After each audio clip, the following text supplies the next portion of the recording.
নূহের উম্মতকে আল্লাহ জিজ্ঞেস করবেন, এ নূহের উম্মতেরা, তোমাদের নবী নূহ কি দাওয়াত পৌঁছিয়েছে? নূহের উম্মত বলবে, না আল্লাহ, আমাদের কাছে কোনো সতর্ককারী আসে নাই, কোনো নবী টবি আসে নাই, কোনো দাওয়াতও আমরা পাই নাই, আপনারাও চিনি নাই, জান্নাতও চিনি নাই, জাহান্নামও চিনি নাই। নূহ আলাইহিস সালাম বিপদে পড়ে যাবেন।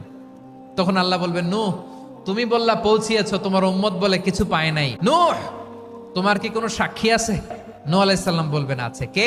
উম্মতে মুহাম্মাদী। তখন আমরা বলবো, আল্লাহ, আল্লাহর নবী নূহ আলাইহিস সালাম তিনি আপনি যা যা বলেছেন ঠিক তা তা তার উম্মতের কাছে পৌঁছে দিয়েছে।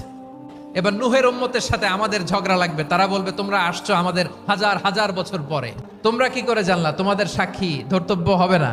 আমরা বলবো, আমাদের কোরআনে তোমাদের নবীর কথা আল্লাহ আমাদেরকে জানিয়েছেন, দিন রাত এক করে তোমাদের কাছে তিনি দাওয়াত পৌঁছেছেন। তোমরা কানের মধ্যে হাত দিয়ে রাখতা, চেহারাটা কাপড় দিয়ে ঢেকে রাখতা, আল্লাহর নবী নূহকে পিটিয়ে ছালা দিয়ে পেঁচিয়ে তোমরা পাহাড়ে রেখে আসতা, সব আমরা জানি।